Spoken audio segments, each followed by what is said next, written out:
So in this tutorial we're going to look at solving quadratic equations using the quadratic formula, and I hope you recognise this thing here. That is the quadratic formula. Okay, and this one here is a general quadratic equation. ax squared plus bx plus c equals 0. A, b and c are just numbers. And you put them in the formula on the right, which is minus b plus or minus the square root of b squared minus 4ac all over 2a. And yes, GCSE students have to remember that. Now, don't forget the plus or minus. That's very important because it gives us two answers, as we would expect from a quadratic. And this thing underneath the square root, which is called the discriminant, b squared minus 4ac, is very important here and in other contexts. So be aware of that. Now you could just try and put all of the numbers straight into your calculator, and I've seen a lot of people make mistakes doing that, especially with minus signs, so we're going to be a bit more methodical. First thing I'm going to ask you to do is to write down A, B and C. It's a very simple thing to do, just read them off your equation. And then we're going to work out the discriminant, which I've called D here, but it's b squared minus 4ac. And then we are going to write down the quadratic formula, but we're going to put the number we've just found, the discriminant, under the square root instead of the big mess there. And once we've done that, we can reach for our calculator. And you can see I've got mine ready on the left-hand side there. So let's have a go at this question down here. Solve the equation 3x squared minus 4x minus 1 equals 0, giving our answers to two decimal places. So plenty of minus signs here to be aware of. First thing then, a is the coefficient, the number in front of x squared, so that's this 3 here, so we just write down 3. B is the number in front of the x, which is minus 4, don't forget the minus sign. And c is the number at the end, which is minus 1. So far so good.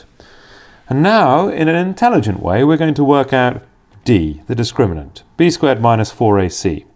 Well, now I'm squaring minus 4.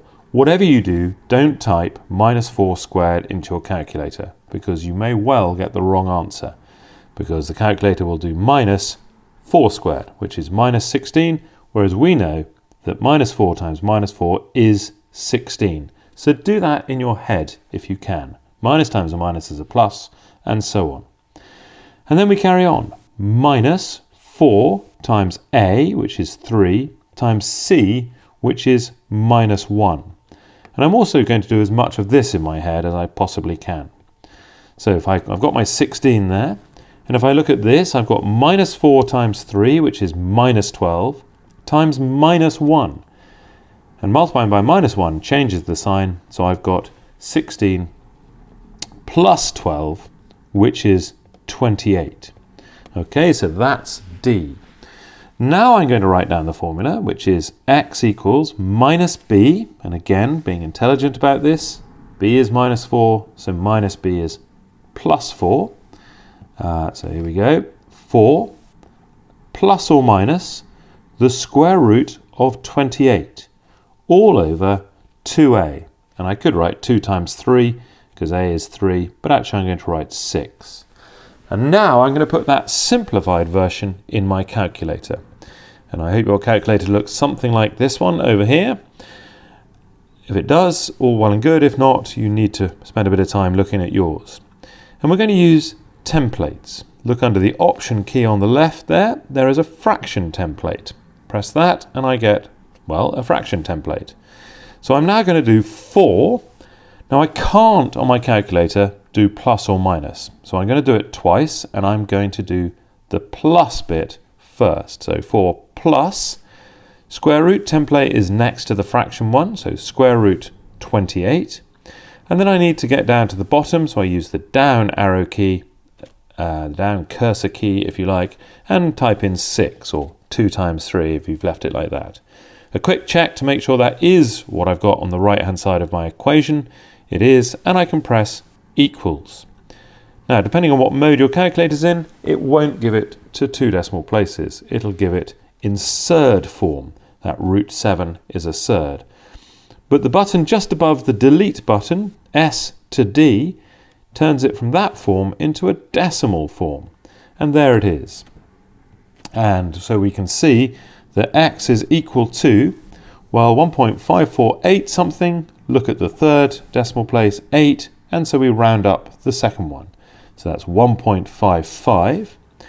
And now I need to do the calculation again for the other bit of the plus or minus, for the minus. But I don't need to start again, I can just use my arrow keys.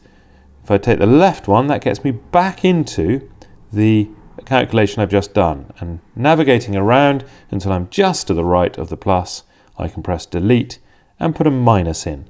And that now will give me the other answer, again in surd form, S to D button, and I get x equals minus 0. Well, it's 215. 5 is bigger than or equal to 5, and so we round up the second decimal place. Please do use this method, because if you put all those minus signs into a calculator, it's incredibly easy to make a mistake.